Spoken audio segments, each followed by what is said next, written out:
नमस्कार सभी को। दोस्तों, इंडिया टुडे को दिए गए एक इंटरव्यू में नितिन गडकरी ने ये कहा कि उनके लोकसभा क्षेत्र नागपुर में 3.5 लाख वोटर का नाम जो है वो वोटर लिस्ट से काटा गया था।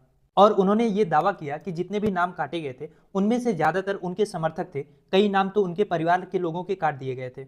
अब ये खुलासा ऐसे समय में हो रहा है जब राहुल गांधी लगातार चुनाव आयोग पे हमलावर हैं। उनका जो प्रोसेस है, जो वोटर लिस्ट में फर्जी लोगों का नाम जोड़ा जा रहा है, जेन्युइन लोगों का नाम काटा जा रहा है, इन सब पे सवाल उठा रहे हैं। और ऐसे में नितिन गडकरी ने जो ये खुलासा किया है, ये अपने आप में अहम इसलिए हो जाता है क्योंकि अभी तक चुनाव आयोग और सरकार ये कह रही थी कि विपक्ष वाले बस हार जाते हैं तो उसका रोना रो रहे हैं, और ऐसा लग रहा था कि ये बस विपक्ष का आरोप है। पर नितिन गडकरी तो खुद सरकार में केंद्रीय मंत्री हैं। जब वो खुद इस आरोप को लगा रहे हैं कि उनके यहाँ उनकी कॉन्स्टिट्यूएंसी में भी उनके 3.5 लाख वोट काट दिए गए, तो इससे विपक्ष के आरोपों को बहुत ज्यादा बल मिल रहा है। और अब देखना यह है कि क्या चुनाव आयोग जैसे राहुल गांधी से एफिडेविट मांग रहा था, वैसे नितिन गडकरी से भी एफिडेविट मांगने का हिम्मत दिखा पाता है।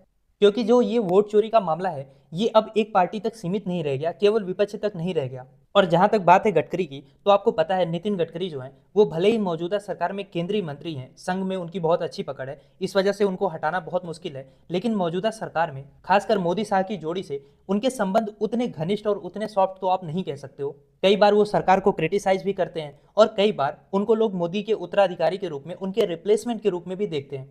तो ऐसे में उनके कॉन्स्टिट्यूएंसी से 3 लाख 3.5 लाख वोटों का कटना, क्या ये संकेत है कि नितिन गडकरी को भी साइड करने की कोशिश किया जा रहा था? क्या ये भाजपा के अंदर जो आपसी संघर्ष है उसका नतीजा था?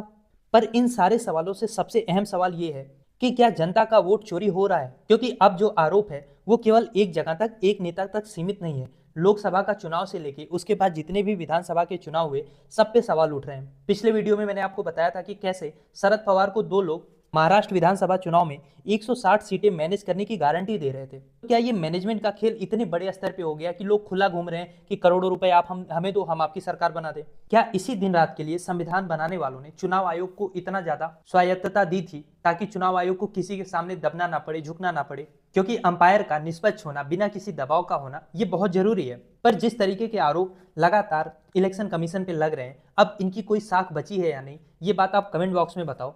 और इस टॉपिक का कंप्लीट वीडियो आप चैनल पे भी जाके देख सकते हैं, नीचे जो लिंक दिया है उस पर भी क्लिक करके देख सकते हैं।